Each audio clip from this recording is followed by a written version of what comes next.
Donc, je participe au dispositif Ceinture de compétences 2.0.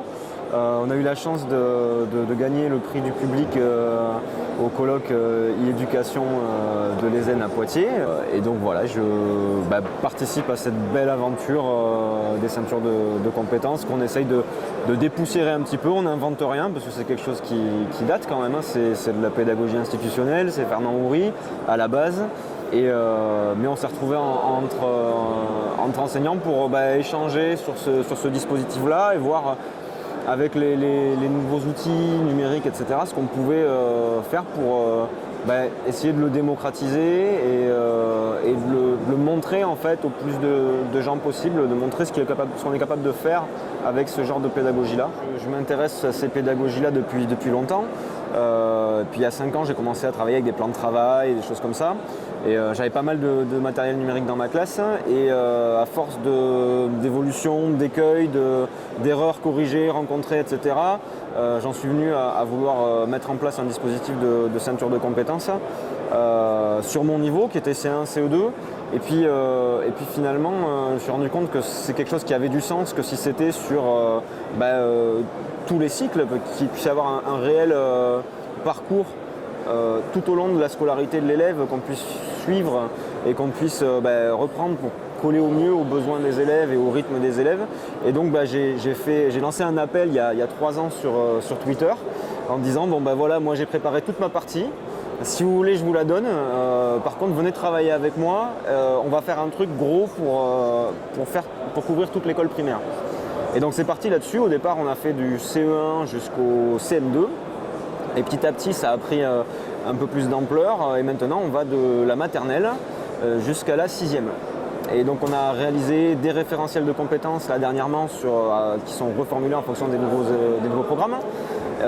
Et tout un dispositif de validation d'items de compétences qui vont avec ces référentiels-là, que les élèves en fait s'approprient et avec lesquels ils construisent leur propre parcours. C'est que ça change beaucoup le regard qu'on porte sur l'école, ça change beaucoup le regard que les élèves portent sur l'école aussi. C'est leur donner quelque part le pouvoir un petit peu et la confiance. Faire en sorte de leur dire je crois que tu es capable, toi, de t'améliorer et d'aller plus loin et de faire plus. Et je veux te laisser des responsabilités. Je vais t'accompagner. Je ne te laisse pas tout seul, bien entendu, je suis là, mais je suis là en guide et je ne suis pas là devant toi tout le temps, je suis là à côté de toi. Les enfants viennent à l'école souvent sans savoir vraiment pourquoi, sans avoir vraiment d'objectif. On s'assoit à la table, on fait ce que dit le maître ou la maîtresse et puis on ne cherche pas plus loin. Et là, il y a vraiment une réflexion sur pourquoi, qu'est-ce que tu sais faire, qu'est-ce que tu penses que tu sais faire, pourquoi tu sais le faire, pourquoi tu ne sais pas le faire, qu'est-ce que tu pourrais améliorer. Il y a vraiment toute une réflexion et on les associe à cette réflexion plutôt que de les prendre comme des petits vases qu'il faudrait remplir, alors qu'on sait très bien que ça ne marche pas comme ça. Et on les associe pleinement en fait, à cette dynamique de classe. Et il y a généralement des collègues qui participent au dispositif, il y a un climat de sérénité qui s'installe dans la classe et on ne vient plus à l'école pour les mêmes raisons. Les profs ou élèves, on vient à l'école parce que ça nous fait du bien, on apprend, on se sent en sécurité. Pas sécurité physique, mais on sait que on a des filets, si on se trompe, c'est pas grave, on va pouvoir essayer, on va pouvoir travailler en groupe, on va pouvoir demander de l'aide, et toujours dans cette optique d'avancer et se faire confiance. Donc ça fait un peu hippie, hein, mais c'est vrai que c'est des conditions de travail qui sont vraiment, pour tout le monde, vraiment confortables et vraiment agréables. Il faut beaucoup rassurer les familles aussi au départ. Enfin, ça dépend des endroits, mais il y a des endroits où il a fallu beaucoup rassurer les familles. Pour vous dire, je l'ai mis en place aux États-Unis, ce truc-là, un truc qu'ils m'ont vu arriver comme un extraterrestre. Au début, ils étaient morts de trou, ils se disaient c'est quoi ce fou ? Et puis finalement, au bout de 3 semaines, c'était génial parce qu'ils avaient compris la démarche. Ça demande beaucoup de transparence aussi de la part de l'enseignant, beaucoup d'explications et beaucoup de voilà, j'ai rien à cacher, mon truc c'est calculé, mon truc c'est vraiment quelque chose de, pas de millimétré, mais c'est pas du n'importe quoi. Et parce que comme c'est différent, certaines familles peuvent le voir comme un truc un peu bizarre, une lubie de prof, alors que c'est quelque chose de vraiment carré. Mais passer un petit temps d'adaptation et de pédagogie aussi avec les familles, les retours sont super bons.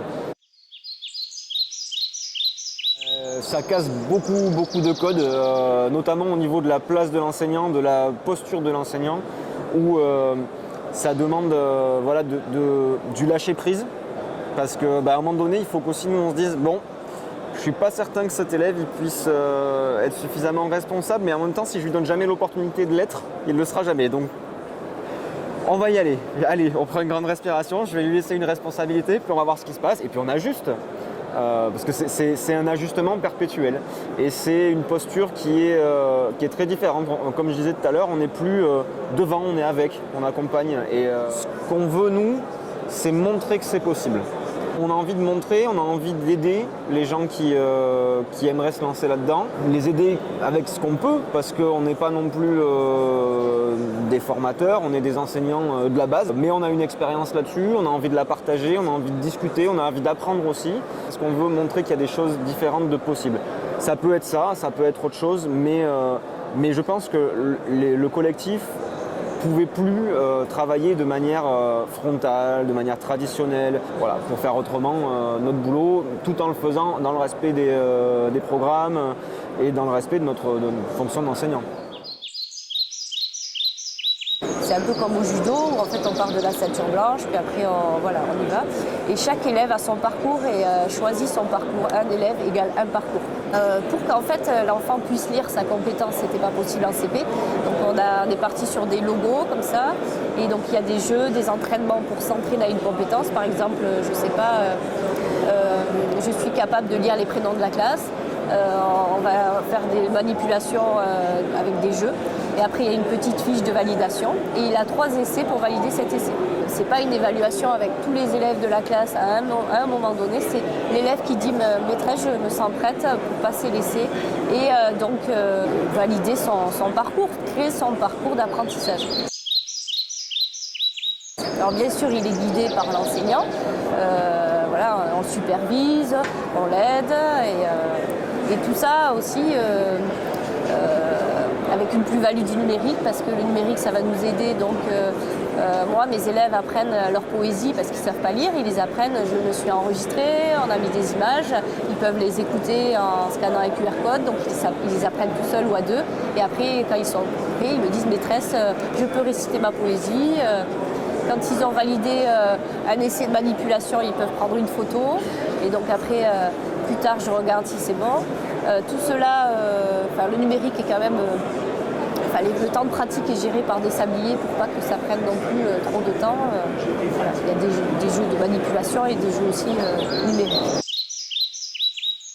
Donc là, en fait, l'enfant, il avance et il sait où il en est. Et dans son parcours, c'est lui qui remplit son livre. Et en plus, qui va cocher la croix. Voilà, j'ai réussi telle compétence, je peux passer à tel niveau. Voilà, il est acteur de son parcours d'apprentissage. On les fait en français et en mathématiques. Donc, ça veut dire lecture, écriture. Moi, j'ai mis études de la langue, j'ai regroupé parce qu'en CP, ça et poésie. Et le poésie, langage. Et après, il y a numération, grandeur et mesure, géométrie et calcul et résolution de problèmes. Voilà. Et en fait, il y a un petit logo, il y a des petits dessins, donc ils arrivent à se repérer. C'est les étoiles de compétences pour la maternelle. C'est les étoiles, donc il y a des étoiles qui vont de la petite section jusqu'à la grande section. Et à partir de CP, c'est les ceintures, et ça va de la ceinture blanche jusqu'à on a mis la ceinture rouge en 6e, la ceinture noire en CM2. Il y en a un, il peut très bien être ceinture noire de poésie très vite s'il a envie, et donc il va être valorisé et il pourra devenir aussi, parce qu'on fait du tutorat, il pourra dire moi je vais aider les autres pour aider en poésie. En fait, chaque enfant, on le valorise par ce qu'il fait, pas par là où il en est. Voilà, quoi. Le principe, c'est ça. Et comme en fait, ils choisissent leur parcours, ils ne sont pas tous au même moment, au même endroit, donc il n'y a pas de comparaison en fait.